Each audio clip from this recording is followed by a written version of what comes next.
na bandeko baza na kati menano balobi te parce que nayebi ke ndeko odo na ndeko dompeta na kopesa bino maloba awa ekoyinda lisusu mais tokangama na nkamba avec Papa Simon Kimbangu avec les compatriotes totika nano babiloko etali l'église kimbangiste wana eza sujet moko trop séparé koma bakabwani bana wana comportement ya bato na kimbangiste boye na boye sujet lelo eza bongo te tokepa ndeko bona landu et puis takozwa mama mise de Bruxelles et puis takozwa sunde ko téléphone 49 93 pour bakupa téléphone na komia on aza komona eza ko se reprendre c'est que mutango azalaki déjà awa mais batonga le binan balobi te vous avez maman mise vous avez papa bona na pesi micro et pas papa bona lando.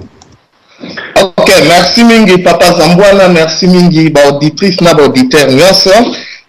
Na côté mission c'est vrai na kutia on a katikati mais si GPTM est très important, ngai na ko éviter vraiment ko parler sur l'église Kimbangu puisque selon ngai tous les religions eza cause ya ba problème na biso et non ya ba solution. Donc je vais éviter ça mais Kamba étant un lieu territoire ils allaient se retrouver dans la nation Nabiso, puis dans le continent Nabiso Afrique, puis dans la planète Tovandi, dans ce système solaire. Je crois bien que s'il y a des éléments qui peuvent éveiller curiosité Nabiso, il faut vraiment en parler, tout développer. Je suis désolé un peu dans moi niveau il y a ignorance donc il le manque d'intelligence dans niveau il y a communauté congolaise. Ensemble, la communauté congolaise, il me semble que personne n'est intelligent.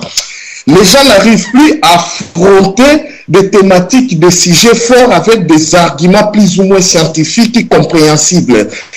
Tous, ils ont rejeté un mot, donc ils ont commémoré dans le domaine, il y a superstition, il y a croyance, il y a kobanga, il y a des légendes dans le conte. Mais, concernant Kamba, on a trop curieux à comprendre qu'est-ce qui se passe dans Kamba. Et là, on est allé dans l'Iwana.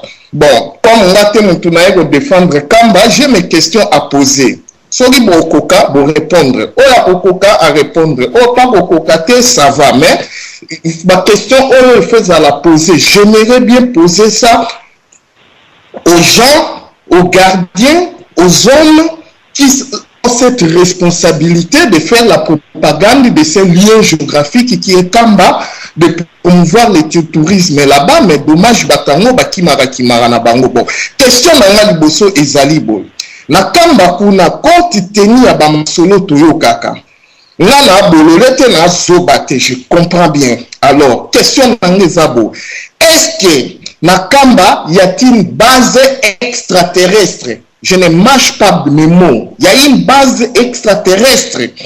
Si c'est affirmatif, quelle race oyezali ko vanda na kati ya base wana? Niveau ya rapport nini ba nango entre les populations ou bien les gardiens de Kamba na ba race wana oyo ba na Kamba. Alors, wana question ya liboso. Et puis ya mi balé na naeba. Ces races-là, ils sont affiliés à la Confédération intergalactique de lumière ou bien ce sont des affiliés des reptiliens, des draconiens, des archontes et des petits gris. Point d'interrogation. Peut-être les Congolais termo bomesana nangote alors bobenganga libomade bomesana. Deuxième question. Est-ce que Kamba ezali point moko à traverser par les ley line ou bien vortex énergétique? Question à Moana. Est-ce qu'ils ont traversé, il y a une vortex énergétique? Deuxième question. Troisième question. Est-ce que Nakamba, il y a une fenêtre ou bien ouverture temporelle qui donne sur d'autres univers parallèles ou bien le monde astral? Nasukiwana. Bato batanga banchiki ba comprendre tellement ba congolais presque ba comprendre raté o ba comprendre ka boya vraiment ko aider biso et to comprendre au juste ba dynamique to démystifier liwana eza ko se trouver na mboka na biso pour to comprendre peu ba élément. Merci mingi nazo ici maloba. Ciao. En tout cas Congo to sana batinyo sema yele ya ndenge na ndenge metoyeba kate. Apparemment de konanga likambo olobi na sali nyonso na kumba émission ontina mita boye fale na koma ja kolobela yango mais bato abriement ekoti ya troke moyena pasola mpoke na ezali te bande ko bolim sanga na répondre moto moko mbango ba question oyo batebele ba comprendre yango pete. na banza na insistaki makama Roma mena koti na ona mozindo te puissance ya Roma correlation ya Roma eza makamo ndeko na otiko lobela bato ebele bazaki na ba recherche ko sala bakena na ba pays na bango ba gouvernement na ba mona ngo recherche ngo ya pamba ba rejeta bango ba pesa bango ba financement te ba rejeta bango et puis metamba eko yoka ete Roma eza libéral place oyo no ko exama yele na yo ba recherche scientifique nyonso ko sala landa histoire ya Roma librairie na bango université na bango ba musée na bango Roma c'est le premier centre du monde mutu sponsorisé ba recherche scientifique belé découverte à imprimerie découverte à montre ba biologiste ya ide pape bazaki ba scientiste. J'ai beaucoup insisté et que Nkamba nous devons nous regrouper là-bas dans Makambo et belé Nkamba il faut être la premier centre de recherche scientifique ya Congo et mondial au vu ya position géospatiale na yango. Merci Makambo Olobi, je suis aussi par mutinasala ba télémétrie spatiale. Je peux vous dire que mundele aligni koloba yango te.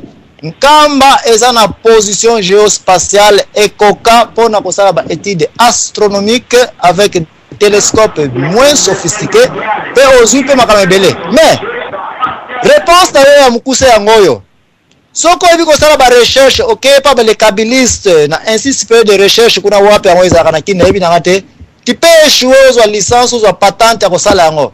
Nkamba ça c'est l'unique place nga na ko recommander yo okende na sima ya administration ya Nkamba. On va te permettre non pas seulement que ovanda wana parce qu'il y a du calme. Nkamba ça c'est l'unique place où matériel est beta kate soko za na radio na yo na Nkamba et ça son et ko le porte ndako na yote. C'est un milieu trop calme. J'y étais na yebi batunini bakenda kuna et je sais quel chercheur baza kuna tina data lelo. Donc Nkamba merci de konanga oye koloba yango. Moi j'appuie ça. Nkamba total on pona influence politico spirituelle na yangote. Mais Nkamba nous devons aussi sponsoriser Nkamba pour comme place même si on a ça talent na biso ya recherche scientifique. Ça c'est l'unique place pour couvrir biso. Parce que ce qui est bien que za la simaya soit l'église qui bangise ou etol baka Nkamba kuna. Par rapport na Kinshasa bako engloutir ba docteur Manu ba Meli bango. Pona nini parce que challenge na kine zali bako empoisonner bako boma yo les Congolais ba kabbalistes précisément ba lingo yo comme science te noke ya kosala quelque chose ko bomela bango pouvoir na bango mais aller en Nkamba donc ndengo lobby oui Nkamba eloko wana ezangi likamwana yonde ko lobby pe na ko après masolo benga ngai ngano tozana programme oyo to kosala parce que bande ko kimbangisi ba yebi nina nga nazo sala kana Nkamba quel programme ce que j'ai en Nkamba mais likamwana lobby ndeko na ngai Oniati, dernière section, la conclusion nangai, Nkamba, il faut indika na niveau recherche scientifique et couvrir les scientistes congolais et belé, vandi par-ci par-là na diaspora précisément, bazoza nga sponsorship na Congo. Kende vanda wana, okolia gratuitement, okolala gratuitement. Ça c'est l'unique place où joue la opportunité ya boye. Ozala muluba, non, tu peux être un Angolais. Ozala un Kenyan, non, tu peux être un Zambien. Tout le monde est là maintenant, mais nous devons sponsoriser Nkamba. Voilà, bit émission na poko de l'eau. Tokanga Nkamba. Mama mise de Bruxelles, Olobini na vana zonge la bandeko. Odon pamba baza ko zelanga avec mai ba ko mela te hein.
Pasi pambate alinga kibokonzi ete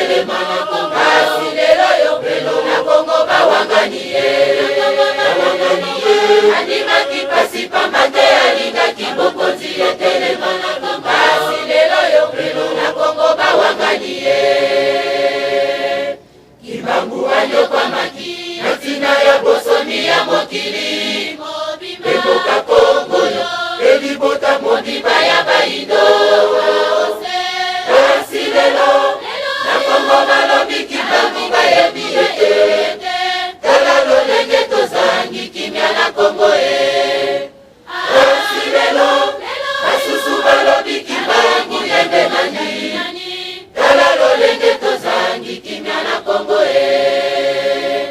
kibangu banyo kwa maki natina ya bosoni ya mokili eboka Kongo elibota modiba ya baido kasi lelo na Kongo balobi kibangu bayebi tala lolenge tozangi kimia na Kongo kasi lelo basusu balobi kibangu yembe nani tala lolenge tozangi kimia na Kongo Kongo kakonbangu wa modela pasasi Kongo kakonbangu wa modela pasasi Kongo kakonbangu wa modela pasasi Kongo kakonbangu wa modela pasasi awa fesibino bosomi osani takanyemba nofundu wangani takakimba bolobi biboye biete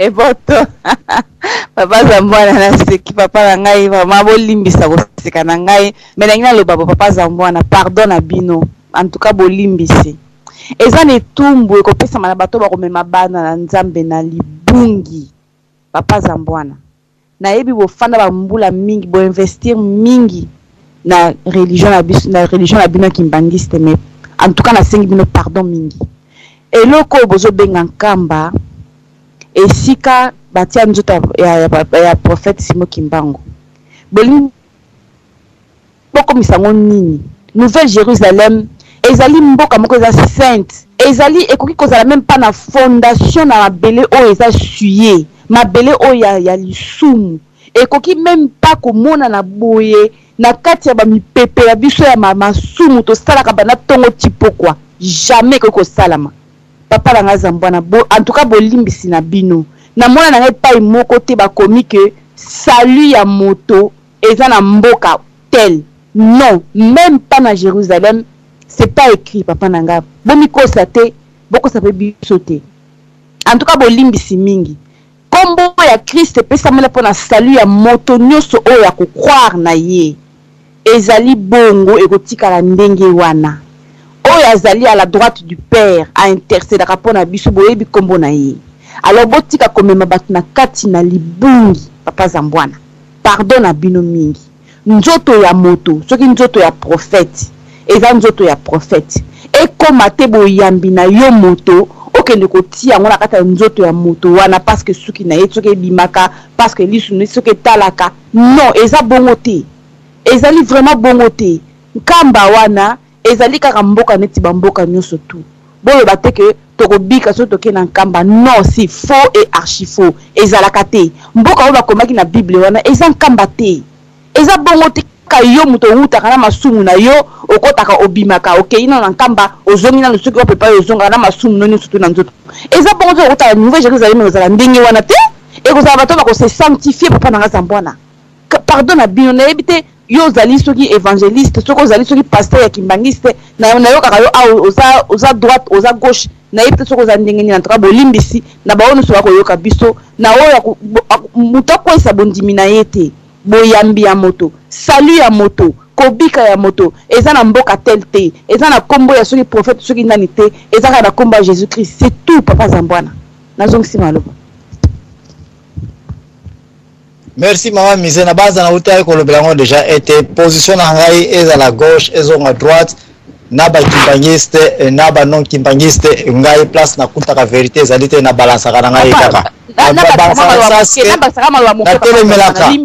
mais ana na kopesa yo papa Zambwana nazomona yo oza koya on dirait bato na français balobaka motalingi koteka frigo na bato bafandaka na pôle nord na pôle sud eza impossible papa Zambwana okoki jamais koloba bokabola kimbangiste na kamba c'est faux yo lingi osimbi liki ya soso olobi to ndima teke soso mtabotaki liki wana c'est faux liki ya soso utaka na soso kambe uti na bakimbangiste kambe la link kamba parce que bakimbangiste baza bakimbangiste donc jamais kokoloba nanga que kabola kimbangisme na kamba c'est faux et archi faux e bana kudu ndeni mais kana ko expliquer ngana yo na ok explication ça la question donc kimbangiste kamba to inkamba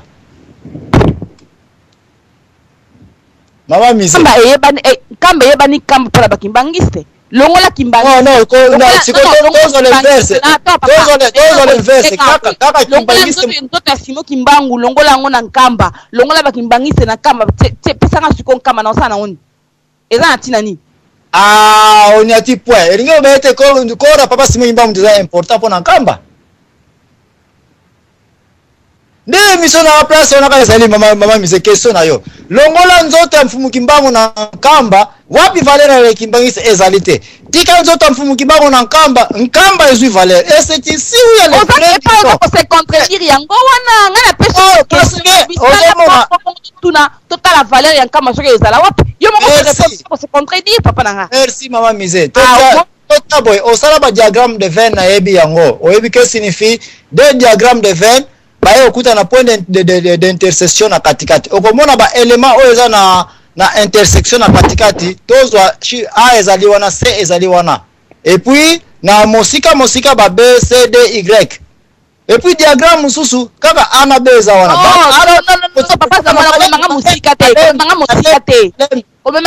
te nkamba eyebalela kombo ya nkamba kaka mpona bakimbangiste jamais kolobaka nkamba eza na valeur soko olongoli bakimbangiste kuna olongoli ono so bakimbangiste basala na nkamba eotikala nkamba tokoyeba yango te donc oya kokosanga te ke liki ya soso euti ekwei na likolo soso aboti yango te c'est faux papa nakopesa maloba calme mama mise diagramme de veine awa bapoint mibale ekuta na intersection eza koappartenir na ensemble a eza pe koappartenir na ensemble b soko oza mayele okokino mpe koya kobakisa troisième diagramme lisusu aussi longtemps ke eza kotouche baélément oyo eza na point d'intersection chaque diagramme ekoreconnaître ete point a b eza ya ngai oyo mpe akoya eza ya ngai oyo mpe akoza eza ya ngai c'est ça le point ya basite neti yaka Roma, Hébron, Jérusalem baplace nyonso ekoki kozala na écarissement ezalaka bapoint d'intersection ekutisaka baculture ya ndenge na ndenge nkamba restera le point d'intersection mpona bakimbangiste zwa yango yo combattant zwa yango yo mutu ondimaka mfumu kimbangu nkamba c'est le point d'intersection mama mise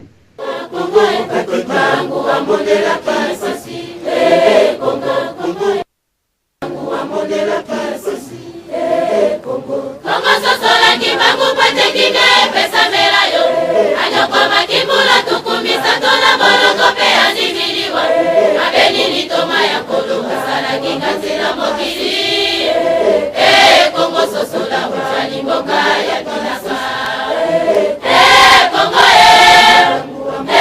Kongo Kongo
ojali koyeba te kofinga kochola Kongo sosola ojali boka ya bidasa Kongo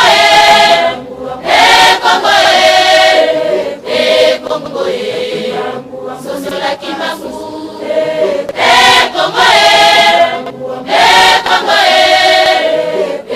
Kongo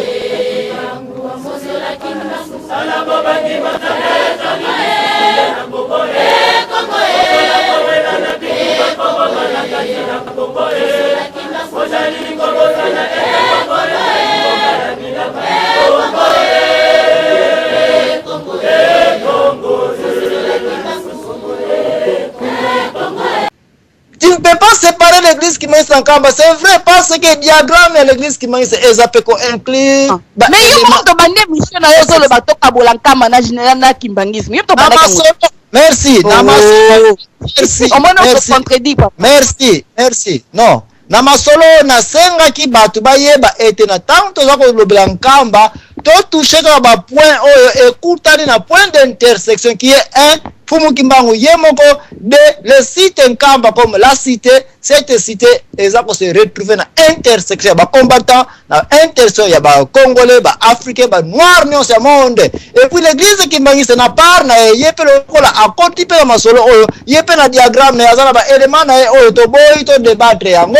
Mais en entendant l'église qui m'a a aussi quelques éléments na kati nkamba wana. Mais biso lelo tozoko boya na biso to kota diagramme na biso na kati masolo ya Mfumu Kimbangu na kati nkamba. Et c'est là que nous sommes touchés les kimbangistes des places on a pe masolo beleza ko bebela des places on a za ko insister ete oh mwana ya Congo récupérer prépare na yo si nkamba. Toke ina ndeko na téléphone oeza na 85 wana nde na kopesa maloba siko na mbuta. Donc pe invita kanga et puis na pesa pa ya ndeko Odon. Mama mise sauf ceux qui n'a répondre babe oza sous la minute no ya réserve utiliser joker na yosiko parce que na boto le bangaya ni répondre non ngai te melika mbuta na yebika bino botaka bongo répondre toujours à côté pour me bezate ah donc yo boy no ko za diagramme na kata intersection wana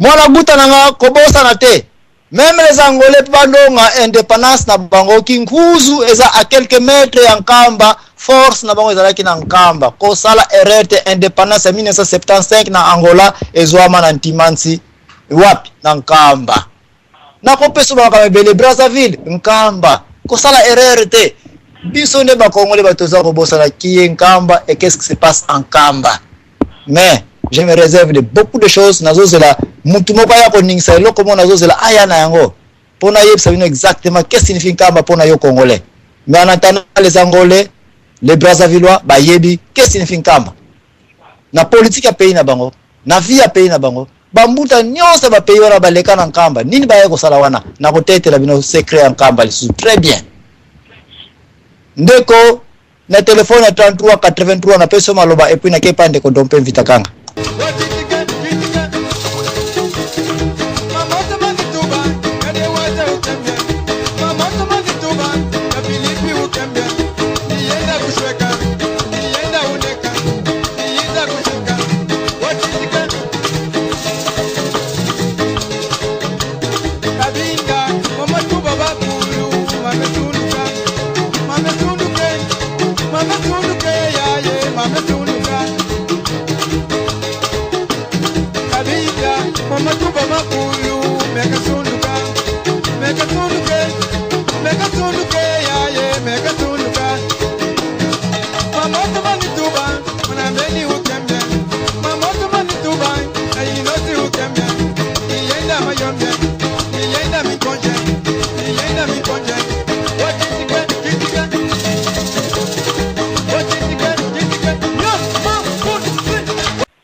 Eboto Papa Zambwana eboto bandeko nyonso baza na kati ya conférence na bandeko ya bino banane bandeli ezanga apotre Ndoshi na koti pona meka ko intervenir omoni biloko papa vision Papa Zambwana je crois bien batu ebele ba comprendre ki yango te place ni ozolinga okende tango ozolinga parler aux autres références il y a Vatican ou ngana lobaka na langage na ngana yebi yango comme katakombe tant ozolobela na par rapport ya baallié na bango na baconnexion makambo ebele yango moni intervention ya ndeko auti kokota ntango ayi koparle na bafenetre esali yo mwa moke esengo mpo ezali nde vision mpenza ya émission na yo seki ozolinga omema bato par rapport ya lie wana babengi nkamba omoni ntango mama mise atouche point ya tolongola corps ya kimbangu mpe tolongola bakimbangiste kambe etikali vide mais pourquoi bazobenga yango tout d'abord avant ya koparle na corps ozobenga nano terre moko sainte mais soki eza nango terre moko sainte ata balongola yango corps ya kimbangu ekotika nango ya sainte to eza terre moko sainte mais yo déjà ntango oyoki balongola corps olobi voilà sikoyo comprendre ozokoma esika singa nazokoma donc ngai mbala moko na comprendre vision na yo omoni eloko oyo papa azamo ozomema biso ezali eloko nzambe ampeshaki bayuda basala mpona corps ya moïse ntango moïse akufaki diable ali na besoin asa na proprie na corps wana biloko elekaka na vatican soki nazonga mwa moke nsima ezali bapratique mosusu oyo ezali en dehors même na kondima te moto po ayo chrétien soki pene ozali bien enraciné na parole de Dieu bien soki oyebi pene baenseignement sacerdotal ou bien baenseignement évangélique malamu oyebi baproblème ya Rome okozwa même référence ya Vatican te donc ntango ozozwa déjà kamba ozokompara ngo bavatican ozobebisa image mbala moko ya nini ya kamba so ozoyeba te so na bibongo pourquoi que nous sommes à la recherche qu'est-ce qui se passe dans le Vatican tout le monde est prêtre catholique tout le monde veut dire monde Vatican il y a le Vatican mais le vrai prêtre dans le monde Vatican va expliquer ce que veut dire catacombe on comprend ce qui est dans malamu ou bien NAB à expliquer qu'est-ce qui se passe ce qui est à expliquer jamais ba prêtre catholique ba salaka ba litanie des saints ba salaka autre bien la relique c'est-à-dire bazokamata un corps ou peut-être ezali objet moko songolo makomisa ngo objet moko ya culte babandi kosala invocation likolo ya corps wana bazwi yango mikuwa moko songolo ya nini ya se moko bazalaki quelque part akufaki mikuwa wana bazala yango beze po bana beza kosala yango relique basa yango objet ya culte na bango basalaka invocation ba litanie des saints pas penser à la litanie des saints, passer à la litanie des saints, des saints pardon, passer à la litanie des noms de Jésus. Mais quand on connaît la litanie des saints, aux différents, baza kutukoba na te na ba chrétien, ndi ba chrétien basambela kanzambe par rapport au monde angélique. Mais ndeko zambona. Aujourd'hui même biso na invocation de mort. Aujourd'hui même biso na nécromancie parce que ce qui valorise Kamba c'est le corps ya Kimbam. C'est vrai. Ngai na yebi domaine ya pouvoir yebi que pouvoir est un homme puissant nyos ezaka mikuwa même tozongi na ndenge ba nyama même tozongi na ni tokomona mikuwa wana ezala pouvoir to même to kota kata biblia tokomona valeur ya mikuwa par rapport à ba témoignage ya mikuwa Élysée mais na vous préférez pour bien monde na vous préférez pour le bien monde kilsi ou inviter ndeko oyo ayaki na ba cinéma au kilsi vous parler na ba domaine qui est lié na ba ciel éthérique na ba ciel causal na ba ciel spirituel matériaux na biloko ya zo lobata ngo toucher déjà ba biloko wana c'est na yebi biloko wana tanga zo tanga ba kombo wana j'ai compris wa pesika zo mabiso surtout comme après beaucoup toucher encore na ba chakra pour you pas parce que beaucoup mabiso sur na monde kit parce que na ozo lo ba wana attaque chrétien na vous préférez surtout le sur le corps de Kimbangu cessez d'être appelé chrétien parce que Bible est interdit invocation de mort. Voilà ce qui nous a wana. Nazana question mbango selon connaissance na yo na makambo etali mfumu Kimbangu arrestation ya mfumu Kimbangu ezalaki pona raison ya Bible ou bien pona raison ya libération ya mabele ya Congo à vous pasteur Ndoshi. Arrestation na ye ezalaki na deux choses wana parce que tant asa ko lutter pour la libération mboka na ye mais il prêchait aussi la parole. Si le lobby ça va bisoter binonde bateau. Non, arrestation. Nazo wa ministère te arrestation. Arrestation pour la lutte à Congo, pour la lutte à Congo. Donc politique n'est-ce pas? Mais oui, c'est pour libération mboka. Merci. Lita ba combattant lelo zali pona nini? Mon frère, les autres bana te question na yo mon frère, tu veux parler de ya ba combattant na Paris, na France, na États-Unis, partout au monde, ezali pona nini? Pour qu'on la libérer. Merci. Fumukimba bakangage pona nini? Ko comparer na mission yete. Mon frère, Nkamba collé yango avec la lutte de la libération du Congo. Voilà pourquoi tout Congolais qui accepte la lutte derrière Fumukimbangu doit reconnaître la puissance de les grands leaders charismos mikuwa na yo olobi yango mikuwa ya mutu oyo azali na puissance spirituelle élevée eza na puissance ezali wapi eza na Nkamba. Toute personne alignée à participer à la libération du Congo doit reconnaître le mikuwa de Fumukimbangu et c'est Nkamba.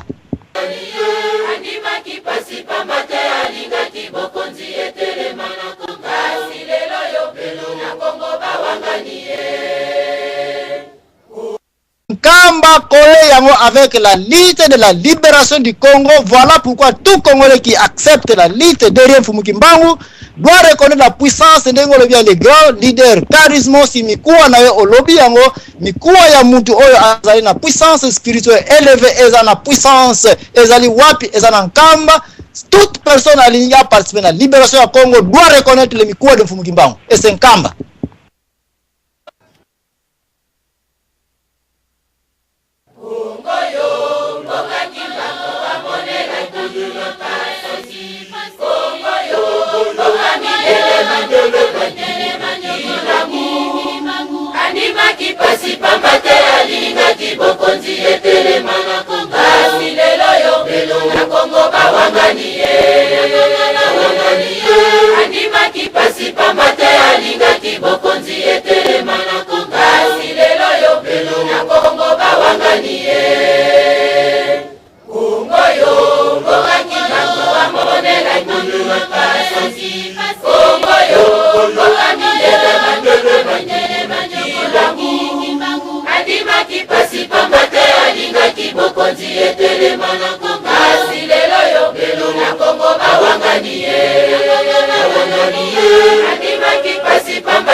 Tata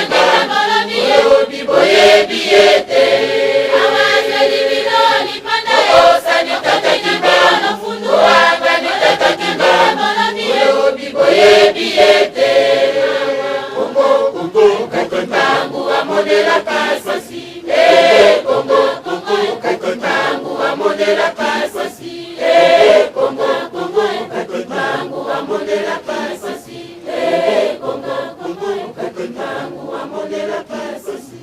Eh Congo, Congo sosola kibangu pate kinga pesa melayo.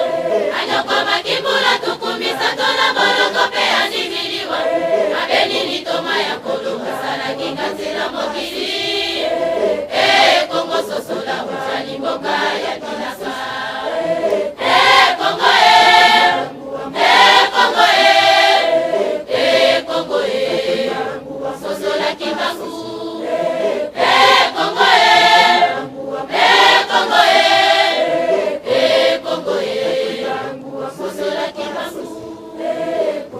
Congo sosola kibangu pate kime pesa melayo. Anyokwa makibula tukumisa tona bolongo pe andimiliwa. Abeni ni toma ya kolo masala kingati na mokili. Congo sosola ujali mboka ya kinasa.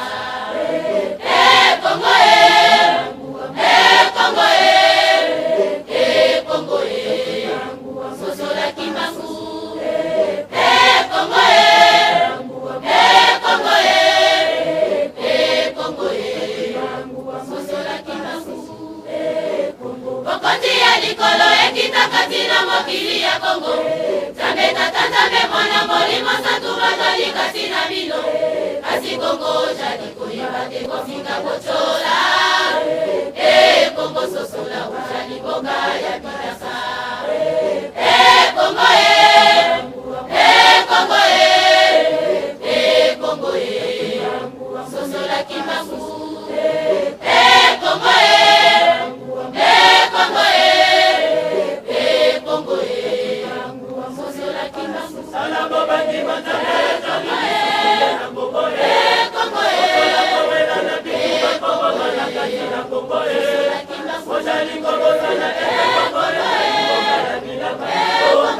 Kamba collé yango avec la lutte de la libération du Congo. Voilà pourquoi tout Congolais qui accepte la lutte derrière Fumukimbangu doit reconnaître la puissance de bien les grands leaders charismos si mikuwa na yo lobby yango mikuwa ya muntu oyo azali na puissance spirituelle élevée eza na puissance ezali wapi eza na nkamba.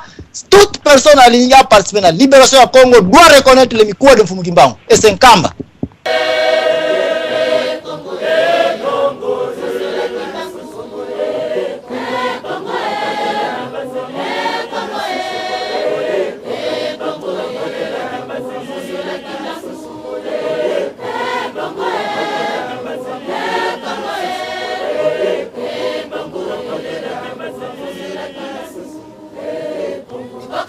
Likolo ekitakati na mokili ya Congo. Zambe tata zambe mwana molimo santu bazali kasi na bino. Kasi Congo jali koyeba te kofinga kochola.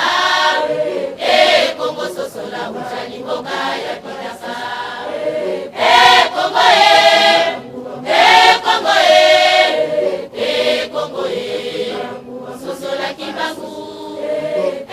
Congo Congo Congo sosola kibangu. Salamo bandi matane Congo Congo sosola kowela na bitu makobo mana kati na Congo.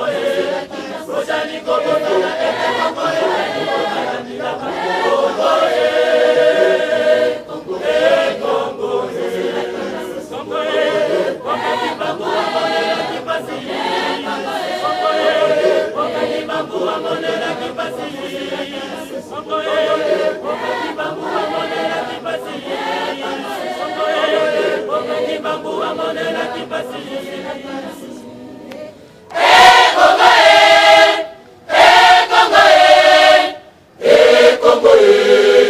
sosola kimbangu.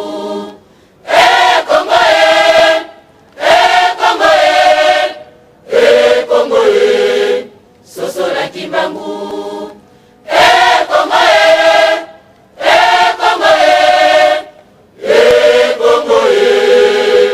Sosola kimbangu.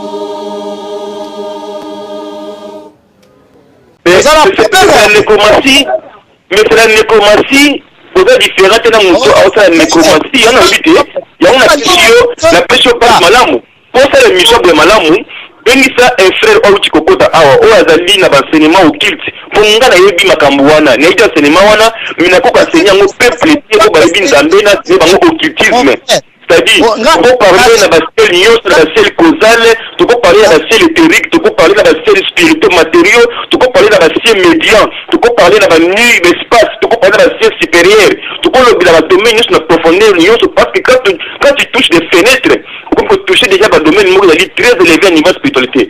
Papa Zambwana, tu as une mission. Wana totikela wa niveau ya bino batu boye ba biloko za kolobaka wana mais yo otokomisa ndeko a toucher ba seulement au texte awa otokomisa yango division na yo yango olobi ko abenga yo en particulier pour ça la émission yango na bio te tika no kombrier peu ya batu ba problème ba mama mise tika bango za kimia yo benga nde mutu azana enseignement au culte bosa na ye émission ensemble pour parler de occultisme botia ba nécromancie ba bakena bakena relique oyo ba catholique ba salaka c'est-à-dire ba ko invoquer mikuwa ba ko invoquer mikuwa ba kufa alors que bible est terrible ko wana c'est pour le que tant on ba bakena ko invoquer mikuwa wana ya mutafa c'est mon frère na tangu bakombata na Paris baza kotiaka libaya na libaya ya mfumu kimbangu ya munene mulai bakei na nkamba kokena kosala occultisme te na tangu bakombata bakanga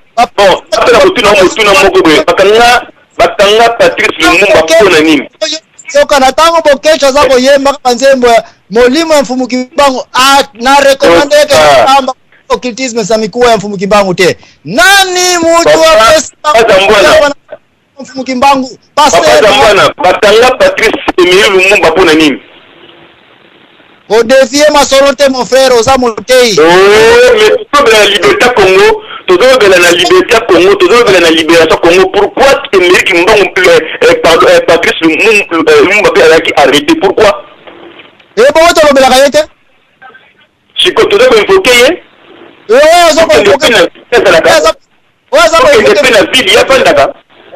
et puis qu'on compare papa Lumumba na papa Simon Kimbangu te papa Lumumba tilasa mester na ye okokoka ko lakisa comme ça ça nécromancie OK na section na mukuse OK abiso nécromancie c'est l'évocation de mort c'est le ba eboto continuer mission na yo eboto si merci soko pour ngai ke bana ya Paris bana ya Londres bana ya Belgique bana ya diaspora o baza ko telemisaka libaya mfumu kimbangu tiko lata maputa mfumu kimbangu eke bakenda ko sala ki occultisme na nkamba e boto ndeko ndoshi nena nimio melokola oeshwe ko confirmer yango molimo ya mfumu kimbangu ezali vivant kati na philosophie ya lite oyo tika batu balite na ndenge na babayeki baza ko découvrir mfumu kimbangu na nani na yo pete mote parce que 15 jours te ya mfumu kimbangu bango mo baza ko découvrir na ndenge na haleluya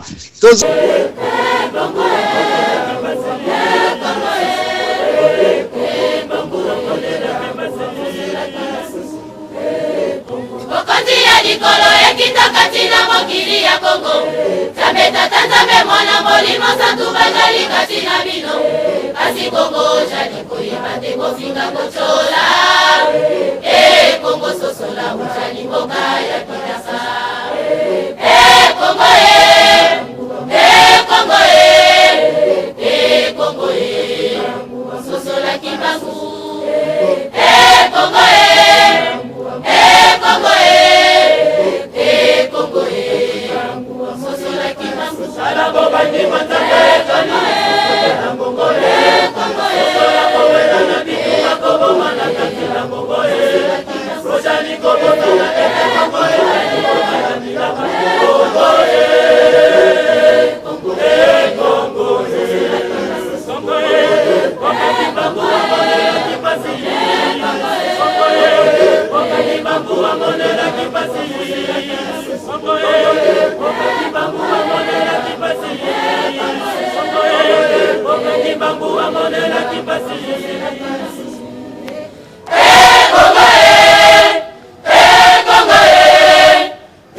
Kongo sosola Kimbangu Kongo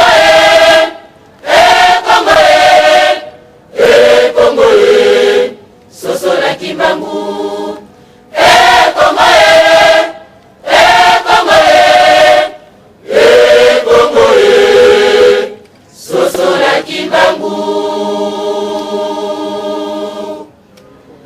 tongeli papa dompe vita kanga parce que le téléphone na éviter so ba kota ki avant ou pas a ndeko na téléphone matondo papa bata téléphone pa aussi koza tozeli so ba 2 heures de temps bango so ba zeli 1 minute za mabete ezali question ya to kwa kosoa malamu papa za bwana nakanisi vraiment na yebite tetite sur za kana yango vraiment eza félicitations parce que ce que tali malamu na émission mobimba o se contredire o se compliquer pour rien likambo za koloba ba kamba makambo ba tel promise na yo ezali kolakisa kaka ndenge alobaki na début niveau ya esclavagisme mental oyo nayo na ba masanga kimbangiste bozolinga kokotisa ba congolais ngana ko peso exemple moko similaire pour comprendre ngai côté na uti na libota na biso na bandundu pe bazalaka na un certain prophète ba ko benga Alaver o asalaki église du Saint-Esprit na bengo église ya Echeme mais église ya Echeme bango pe kuna bazalaka na Nazareth tuna batabandundu ba koyebisa yo bakende Nazareth. Donc vous voyez que c'est quoi ezali nyoso wana otatoza ko benga esclavagisme mental. Donc comment ya watangiso batala ba combiner ba nécromancie, ça c'est pour faire peur aux gens. To sambela kabawa, mais oui c'est vrai, vous sambela yo za kufa. Bokende ko la sanga eska yo za itoke ndo kuta to pesa nembote. Asia kufa. Bono bazala ki ressusciter, azala ki ressusciter mais il est mort. Nous te pouvons montrer qu'il y a des photos dans la récitation. Ce ne sont que Babibi Kanda, il paraît qu'il était ressuscité. Mais surtout, l'année on peut mozindo, donc on a que cette histoire-là, ce n'est qu'une fabrication de toutes pièces. Donc, les chrétiens, les banane, ils sont morts, ils ont dit Koko à Batu, Mogo et Adaya, Koko Nabango, Basambe la Gaye, où est le problème? Donc, tout ce gaga, des mots, vous voyez, le grand problème du saut, c'est quoi? Faisons des recherches. Na ebi okumisin de Kobona, on a ce plan de Kobona, c'est en tout cas, au Laka. Peuple congolais, na tango yo, na tango voulu qui manque de fond, la mise. Tango zéro, la puissance c'est quoi? Yo, un mathématicien, définit ce qu'est-ce que la puissance. Alors, tango zéro, une puissance, ça signifie quoi? Ça signifie rien. Ce sont les termes pour faire peur aux novices. Ce sont les termes pour faire peur na bato babi français. C'est ça le véritable problème tous en ango. Donc tous on analyse tous ali koroba likambo ya nkamba nengo bande ko balobi nkamba valeur na yango ezali parce que fumu kibango abotamaki kuna ezali parce que avant fumu kimbangu nkamba ezali terre sainte. Okoji ko pesa ngate élément moko avant la naissance de fumu kimbangu bato bala kende ko adorer na nkamba. Parce que Nkamba existe avant Fumu Kimbangu. C'est pas un Fumu Kimbangu qui a tenu Nkamba. Il est né là-bas, donc à Koutaki Yango. Donc il y a comme terre sainte pour Fumu Kimbangu à Botamiwa. Non, mais moi je pense qu'il y a comme infantile. Ce que c'est la terre sainte, c'est la terre sainte depuis qu'elle parce que terre sainte est allée décréter en fonction de la capacité énergétique de Yango. Yango a de Katuna qui est le Kambaba ley line. Est-ce qu'il y a combien de ley line et les Kakawana pour trouver parce que ça a un point focal, il y a un ancrage énergétique. C'est comme ça le bizali occultisme. Na habité tango tokende ko bota na basi na sona na ndako za kape occultisme. Mais to mutu moka kondana ka yango te. Jamais mutu akende ko sangana mwasi na kati na nzela. Ça peut occultisme tout ça là. Ça loko to bo ya ko bomba. Mais ça ne signifie pas que c'est mauvais. Donc na kanisi et loko peut être faut ko luka ko yeba une terre sainte et terre sainte indépendamment de mutu azawana. Parce que ça li point d'ancrage. Donc, si on a comme terre sainte, en fonction de Kimbangu, donc, quand on a terre sainte, on a bombardé, on a la carte du monde. On peut bouzoba où est là. Parce que, les Rwandais qui tuent les gens au Congo, ils vont s'aventurer avec vos rêves, vos péchés sont pardonnés, beaucoup madame, et vous voulez embarquer tous les gens dans le camp, extorsion d'argent au nom de ma bonza. Parce que botala ka vidéo et les kakawa na kati na internet te sika kiangani aza ko zoka ba mbongo ya batu on aza ko tonga nouvelle Jérusalem. Parce que pour na ko tonga est-ce que pourquoi il faut batonga nouvelle Jérusalem ba ko tonga nouvelle nkamba te. Donc nzambe ngwa yo kaka ba komo mindele. Soki komo dans le côté na msa ko tiko yo ka yango te faut ka komo nouvelle Jérusalem. C'est de l'aliénation. Où ezali et bitumba ya mfumu Kimbangu. Il a combattu contre ça. Cet état mental oyo Nzabwana, un caméléon qu'on ne peut pas déterminer soit qu'il est chrétien, soit qu'il est kimbanguiste, ou bien il a besoin d'un peuple pour voter. Comment tu vas tellement qu'il y a aliénation mentale? Alinga ki moto moindo azonge na bomoto na azonge na ba valeur na ale bino bozongi si je t'ai dit bozongi si esclave 2 fois et vous continuez. C'est pour cela que kuna vous trouvez ces gens, ils ont un comportement on a koloba autorité à pouvoir logique reptilienne. Oh mukondi baza ko fuka melaka ko ngulu tailler tout cela, il devient comme un petit dieu, un dominateur de tout le monde. Aza ko esclavagiser tout le monde. C'est ça qui va s'accoluka. Aïe, on a bâti un piédestal, lui et sa famille, ils vivent sur le dos de tout le monde. C'est un paresseux. C'est un voleur. Alors qu'il va vivre à Motokina. Et bon, il y a Motokina Sala. Afin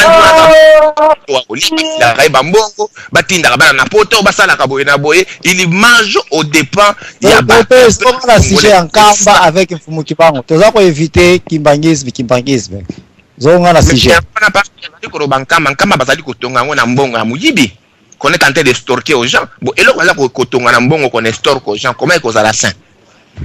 C'est misala omoni wana pona yo donc bon ils ont papier. C'est l'extorsion, va que extorquer mbongo mon cher. Non pareil. Est-ce que non tellement wana c'est que to kena fara na yo. Ayi ko sala bilanga te. Yo kana na lobaki yango bien. Est-ce que pourquoi bimisa ki yango tata na lobaki Nkamba? C'est l'unique village au monde de 1960 jusqu'à 2012. Oh, c'est développé un niveau incomparable. Il s'en a mis la phrase. De bilanga, azana de ferme, asala comme ça. Pesanga batunyo so balanté na sima. Naba 26, 27, basala comme ça. Ils vivent de quoi? Basa il le croit ba famille. Toi évite un peu ma campagne kimbangiste parce que si j'ai les réseaux yango peut-être le jour contre le belango mais yoko kona yo kanga pour 30 ans la kisanga na ye d'abord. Na lobby hein. Pour que nous comparer ban ko Kimbangu bavandi ba sa ko mote tangu yoko kona za ko sala ba bilanga bambongo banini Kimbangu ko azaka wa prison tempo na yo papa Nzabwana yo ali chrétien yebisanga mwana Moïse azwaki grade nini bangones bazaki ba Lévitique grade bazwaki ba wana et un Lévitique ne peut pas travailler. OK kustir kungana yo otuni bana Moïse bangones bazaki ba Lévitique ils ne peuvent pas travailler bazila kana église bazila kana makabo. OK kustir ku voilà pourquoi tu as kolobake bonzambe na bino za bonzambe esclavagisme. Voilà c'est la personne bana Moïse bakoki ko sala te. Ce sont les Lévitiques et les Lévitiques n'étaient pas contraints de travailler. OK. Il y avait ces Satan. Parce que tous ces principes, ce sont les principes sataniques et diaboliques qui nous causent que du mal. Exploitation, extorsion, esclavagisme, comment ça m'a dit. Ce qui est totalement la logique là qu'on réponse qui sont tournées réponse aux anciens les camarades parce que papa n'a dit soi-disant prophète alors yo okozala wana fainéant à ne rien faire batu balé sakayo toute ta vie balé ça peine à koko na yo parce que soi-disant est-ce que le pouvoir spirituel est héréditaire. Yo Nzabwana ozali soki odon pambu et puis parce que ozo na Nkamba ozo keneka na kimbasi siko na kosala na ko utiliser veto soki na ozo kanga mana sujet te poto ke na ba conclusion te ozo keneka na kimbangise na ba makamba ba kimbangise wana ozo ko kolen Nkamba na Kimbangu te c'est veto na yo aprenga Nzabwana yo ozali soki ingénieur soki nini est-ce ko kamata ki ingénieur na yo kabola mwana na yo lokola gâteau lokola lipa. Bon, soki na créer compagnie na esala fabrication usine moi na zo ka sa ko sala lisusu comment être un directeur dans cette compagnie soka yekuti akoji ko sala directeur kuna te comme ça on baza ko yeba ba le 26 so bani ba manager église vous êtes pas Zambwana bata téléphone baza na totika 5 minutes pour tout c'est pas manager église vous êtes contre de ça mais yo mzo ko recommander ngai Zambwana so na sali usine de fabrication moi na aza na fisc PDG siko vous êtes encore comme église ezali don ozui révélation ozui don ezali loko yo à moins que na sujet ya Kimbangu na Nkamba en kamba ngana ebisio bako soki bino bokende en kamba moi je n'irai pas ngana osala bombe na okende ko bombarder yango na kolongola yango na carte ya monde parce que loko wana eza okota ba Bota Zambwana totika na 15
minutes en tout cas toujours clôturer émission de 19h à Siko des personnes dans la ligne Odon Aoumeli vraiment au PC écoute à Malobate merci 15 minutes en tout cas Tokati Masolo merci na yebi bata téléphone baza bata sikambe bata kalakaka peut-être oya 36 yende mutaza mutasika na somona ndeko na téléphone 49 36 to yoka yona no kuna yopi tozongela ndeko odopo yako yaka na ba polémique wana za ko réserver et boto papa Zambwana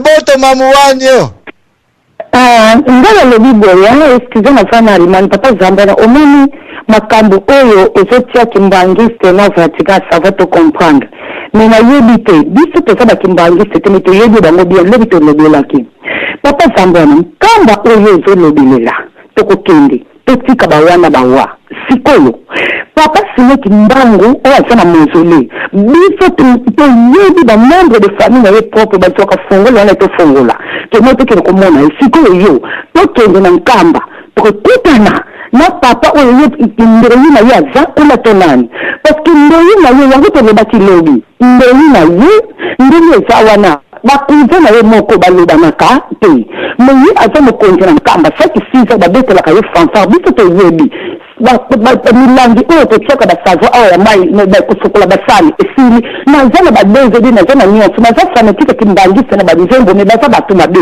wana nayebisi yo makambo na ozoloba ya nkamba ntango tokokende moto bato asi akenda na ye oza mpe na fongola ya mausolée te tokende kofongola tomona bikuwa wana biloko wana epola te selon bino sikoyo nayebi te bino bofutaka batike ya moins cher sala programme biso nyonso tokende papa Zambwana pardon na moni oza na deux faces oza na face mosusu na tolo oza na face mosusu na butu donc oza na défense tozo comprendre ye te makambo na nkamba tika yango totika soki émission tozobundela nde mabele totika makambo ba religion yo koloba bo ozopotaka Vatican na tuetu na bankamba na bino ndani na lobi toboyi te yo soki osali programme obendi kumi na kanambe po yeli tapesa bino batiki ya moins cher soko apesini batiki notofuta bamine bakelke tosondera na badesandesa tokebi biso siko yonde mutokolasa biso ndako na mona kwa nkamba ya bamitino bapapa leki na biso batonga babona misala na régie de sona matadi yo moko yebi oza mwana matadi bakende kotonga ndako na bamitino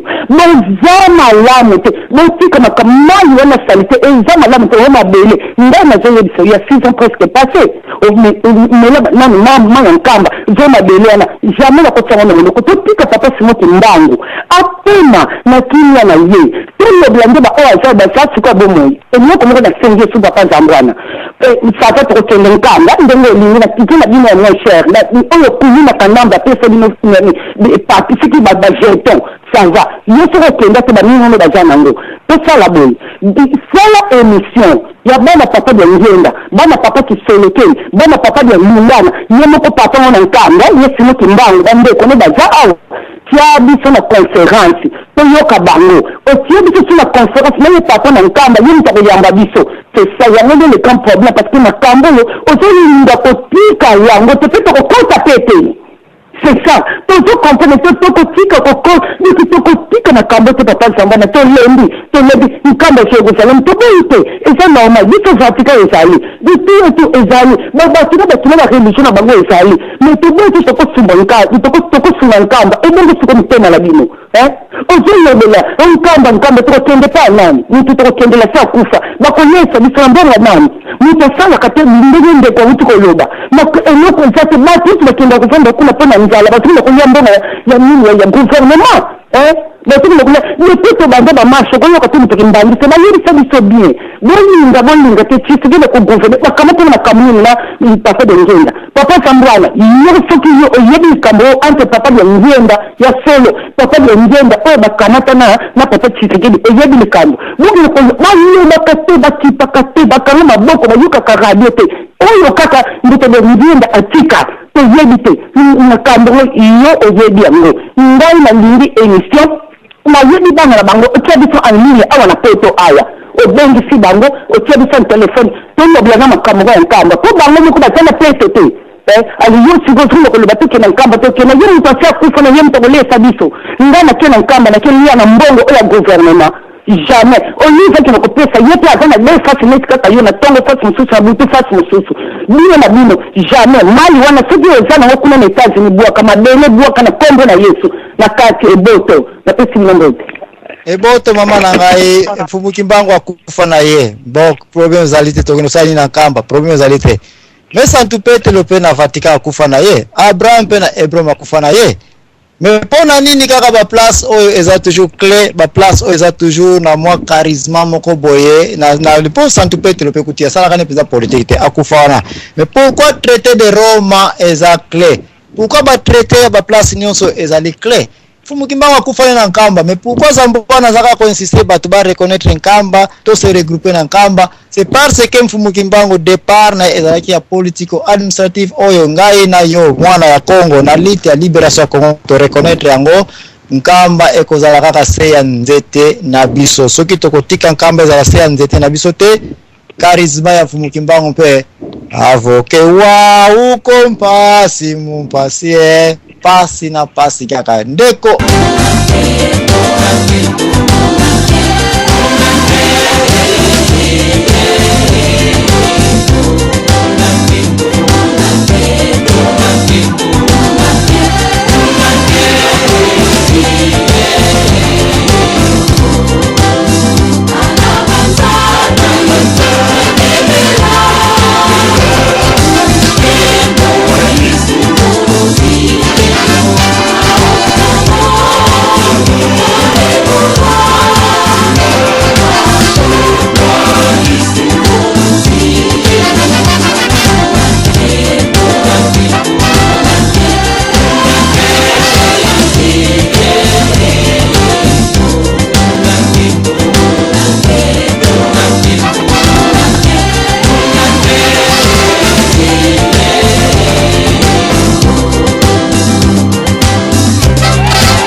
Odom Pambu na pesi yo maloba. Merci de ça, je pense que les émissions na yo, mais je pense que ce qui est émission qui to pour débattre vraiment façon on se contredire trop. Oui, il y a passé, il y a passé. Mais il qui bino ne bandeli. Donc, au Kabula jamais Kamba na Kimbangu. Ouangani yango. Mama misai ko tulo question moko malamu. Alobi balongo le bembe ya sibo Kimbangu. Ozongi siyo moko ndini yango lisusu. Et ni ko ba tangu yo moko zoloba mutako ko foutre un hôtel ya ba Kimbangi. Mais il faut respecter ndenge bango batambolaka religieusement. Ça veut dire que tant que bandenge wana oza ko kanisa déjà directement ba adepte ya kimbangiste na o ya kimbangu na nini oyo nkamba ekomi loko moko. Omoni tanto komi na place wana sikoyo okomi komema biso sikoyo ya guerre contre bakimbangiste. Ça veut dire que yonde mtu ozokotsa trouble na bakimbangiste oza ko obligé so indirectement tondimi la religion. Parce que tant que ba ko lâcher ko wana te ba ko lâcher kambate. Donc biso photo ya to ça dirait na kati kimbangiste c'est impossible comme une mission impossible. nakopesa yo donc bat bakena na Vatican yo yebi bango na Hebron bakoma ka catholique. Ok. Ngana za papa za mwana ngaza batozo kumbe bona ba question ba bina ba buna bango. Ngana bilo koni zwa ngati. Ngana optika na kata intervention. Oso mtakumo ke ne ver a chayo contre ni akoma na raison yo tout question a mourir piste ya ka se perturber ngana bilo kwana TV za mwa. Ngana sala ba débat na lala na sala ba débat na lamuka na ami. Mutu alobi ayebite ana raison te. Mutu alobi pe ayebi ana torte mais mutu na tort so ba yebi ma yebite. C'est ça. Yon ba français ba lobby. Ozo ba kena yebite ana azana torte. Wa ba pe na yebi ana torte. Mais sozo ba na yebi mo yebite comme na tort. Wa afficher na yo moko, banda ko na afficher et bande l'émission ti tango on se contredit même ba 100 fois. C'est déjà trop dans ta émission. So mutakoti oniati. Tango okena ngaki na lobango. Tango ke on se changer. Donc ça veut dire que na couper court émission bana mutuna makoto spend 2 hours ya ko yoka yo et ya bien mais il est libiso zali mission impossible to ko ndima ngote tant que kamba ezali lié na corps ya mutu pe corps ya mutu wana batu bandini yango o baza ko ndimi yango aza comme nzambe bazali et nous pouvons pas arracher ce corps là na kata mboka sur la chango mboka ni silival ça dit que kamba y a rien. Sans corps ya kimbangu kambe ya rien. De quoi sans corps ya kimbangu kambe ya rien, c'est qui a fait corps ya kimbangu religion moko elandi na sima o ba simbi famille na eba zali ba vendre religion wana. Donc tozali na rapport moko te. Ngana suksa intervention nga ya kolobaki bande émission tina suka to tika solution. Et pour finir, ngana oloba na bino akimbangiste kamba ezali terre sainte ndenge lobi mais ba yam ba mutalo bonga ndeko ba Congolais ba vandisi na kit ba ke l'accès mausolée ya soi-disant nzambe ezali abomination oui ko salamate soki bango bandai ko défendre drapeau ya ba Congolais soki bango bandai ko défendre ba Congolais il fallait ba refuser mwana wana ko ba tozali étranger ozali mutu ya mboka ote mwana bandaki ko zwa biso ngato to ba ke oui ba kamba penza ezali village moko ezali penda c'est biloko moko abongo boye na bo tant que on va sala abomination ozokumbanga na ke na mboka o ba sala abomination ba memi un Rwandais tandis que yo zolo bakuna ba lesa ba papa za mwana yo bi combien de Congolais bazo bima o kenzela zongo makolo bakoti ba Tchad bakoti ba koto bakena ba desert ba ni ko lukanzela poto yo ba pesa o tiali pa na munoko yo si soki kamba ne ko lesa batu les population ni ya ba Congo ba mona souffrance bakena ko se réfugier na kamba te bien tu sois na kata Congo ya Kinshasa bagina ko se na kata kambate. Moi je pense que aux ana ba argument te bimbisala awatika je la raté aux a ko kima na connaissance ya batna sima so mutabeti oniati na ngaki na lobango oniati na mes conclusions de mission les autres raté oniati tu yango na succès ya babo ngana ko ya mtaimbangi c'est pour aussi ça marambo na osala émission mukole ko ya tapé des mois il faut to ya mbata mbangi c'est to ba connaissance batubaya na connaissance baya balobi ya simo kimbanga kinda na botama ki wapi en plus kambe sama mu colonie importance ya kambe ya nini si tu ko koma est-ce que papa simo nganga nzambe ou pas et qu'est-ce qui m'a dit c'est mu colonie pourquoi est-ce que batambola bati na déjà papa na bango ou pas papa na bango bundeli mboka bana bateki mboka likolo supporter rwandais pas de vision alors partir ne ko éclaircir bato onde tolo babwenga radio bato bazana ndako po bayekola mais l'autre comme ko sala bato to bebisa mitu ya bato comme na confusion et c'est vraiment le moment ko sala te radio pour na ko enseigner bato et non pour ko tcha confusion na mitu ya bato et to ko sukola yango. Je pense que l'histoire n'est pas bête à ma soutenir tout ça qui dit comme Bokoko. Non, tout comme la suite, c'était net, Bokoko et Bandé, déjà, on est comme on a des autres. C'est un peu ça. Je souhaite une bonne soirée. Bye bye. Merci. Odo na bande, Makamboko, tu touché tes passé, Makamboko, Binonionso, Tobisonio, contre Bango, na 2011, tant d'élection salimi, tu comme une place, tu as l'Ibisonionso, tu félicité Bande Kaboko, sauf yo, pose un thème à reconnaître, pe Balamo. Na recherche mutu mokote makamnyo zo ko lega ka banane ba fongo so bako ko baboko ki c'était il faut qu'on reconnaisse le rôle basala ki papa bango na pesa raison donc tika ko ka bango te bango ba raison na data lelo nyama donc gento pande wana tendance na contre baboko ki mais je confesse ça devant la population congolaise que 90% baboko ki sauf tika ki Jésus mais so ba kamara na Jésus ngana lamba ina bango pe bafonga miso na makambo bele et voilà pourquoi d'ailleurs comment kamba sujet oyo et ye sur base ya likolo ya makambo bokokise ba bien bien donc bokokise batindiki makambo fumuki mbango kole kabiso donc ko lobola kutu makambo bokokise awa tenoki ba ko telo na ba minute suka auto zo kenango donc makambo lobi sans corps fumuki mbango nkamba eza rien ye baka pe sans mukoro ya Saint Pierre na Roma Vatican eza rien sans corps Abraham na Hebron eza rien. Pose-toi la question. Fumukimbango akufele na nkamba te. Bola ndanga bien azoke na conclusion na pa na mike. Fumukimbango akufele na Lubumbashi. Bakundake na Lubumbashi. Mais pourquoi Fumukimbango Lubumbashi place bakundela ye bat baza ko lobela ngote bat pe bakenda kuna te place ngo pe e construire puissance mon côté. Et pourquoi quand attend on zote balongola na Lubumbashi ezongi na nkamba puissance na ezongi su na nkamba papa ndosha lo bajango très bien mikuwa ya basantu mikuwa ya bato bazaka trop spécial bakisimbi na biso na vie na biso respecter yango yeba iteza na charisme et c'est tout ce que na invité bino on a invité bino bo joindre ki bangi c'était boza bakibangi c'était mais na invité bino bo reconnaître soki bino na bino toyebi na biso te molimo euti wapi oyo ko lamusa bino na bakabotali mfumuki mbango ya libération mabele qui est exacte cause arrestation na ye toza obligé to yeba nkamba qu'est-ce que nous pouvons faire d'un nkamba ngana ye pesa pona yebisa bino qu'est-ce qui est un nkamba qu'est-ce que nous allons faire mais na invité bino to bana un peu ko sosola qu'est-ce que nkamba et quelle importance nkamba et ko générer pona biso.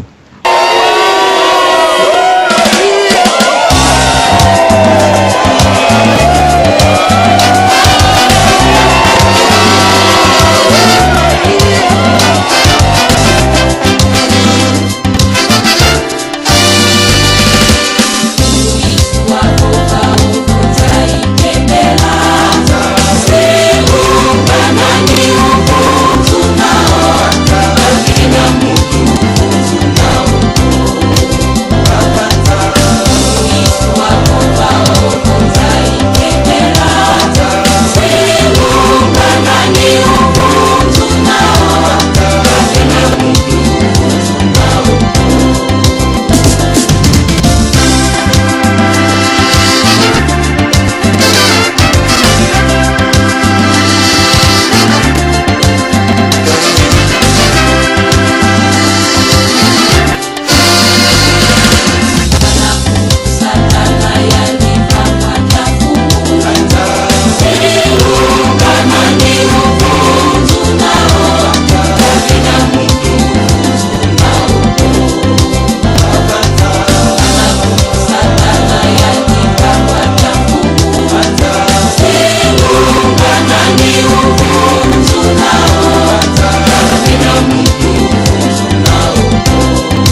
na bandeko mususu bayaki wana ya koloba ete ngai naza kokoma kimbangisi to na komi kimbangisi to na usama makambo pona ba campagne na ngai. Vous êtes en erreur. Boyeba ete naza mwana antimansi, mwana circonscription ya Mbanzangungu, mwana ona wewe no battre campagne na circonscription na nga d'abord ya Mbanzangungu, plus nga naza ko reconnaître na kozela bapoya makasi parce que wiko beta na kota bansala kimoko bakamba bakotana te parce que naza mwana ya kati kuna. Batu bawela ka d'abord place ya bangomoko. E ko yipe kozala mwana ya kati net kaka ya nkamba te ya kimbangise te, bongo o tirer attention ya place yo ovanda kate place yo outate. Mes recherches ne sont pas là pour attirer votre attention, sinon j'ai un camp à attirer attention à Moutounionso, mais na lignée oyeba ete tu ne peux pas avancer dans la capitale Mfumukimbangu sans qu'on reconnaisse un kamba et ça aucun kamba. Aucun kamba pour que nous copions ta makolo ya Fumukianga na zakuna te non. Mais okende kuna yeba okeli nini. So kele pour Mfumukimbangu kende ko honorer yango na Roma tamba bakenda kuna batika un peu moi quelque chose. Pour pas développer librairie wana. Pour que Roma et continue à fonctionner. Yo peut le dans kamba mais maka peut moi quelque chose de tika pe place wana pour pas développer pour concourir si wana.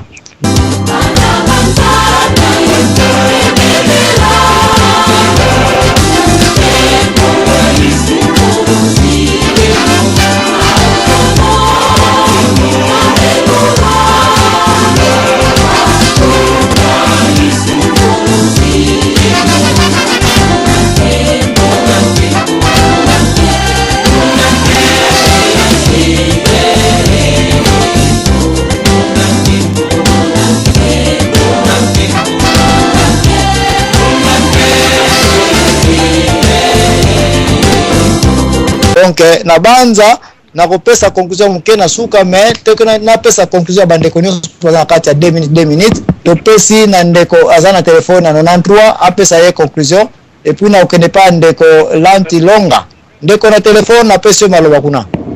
Oui papa Ramona merci na ndeko zansinga maloba ngai papa Augustin.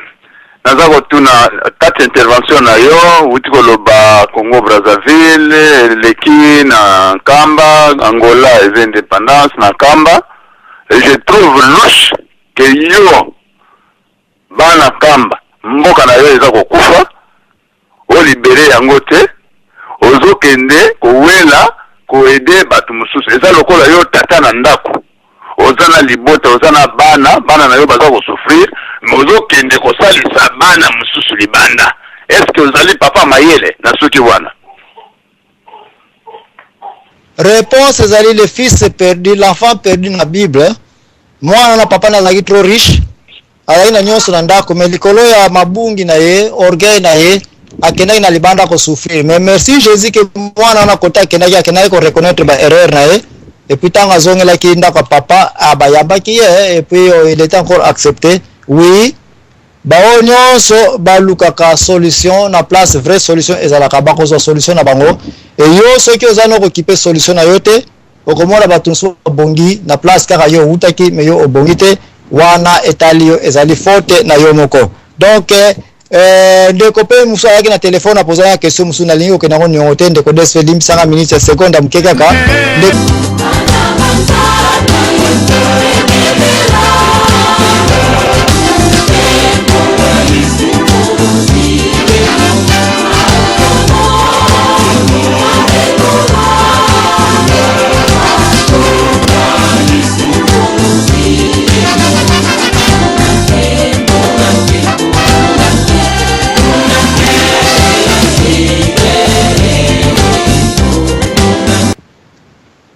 donc ndeko alobaki ete ya za kimbangisa tika et puis alongola na komba de ngenda zalaka na yango question na kopesa yake ne kolala nango depuis alongola komba de ngenda na vie na ye progrès nini yango eyela yesiko depuis alongola komba quel changement qu'il a trouvé après avoir enlevé le nom de ngenda dans sa vie. Merci na bande nyonso.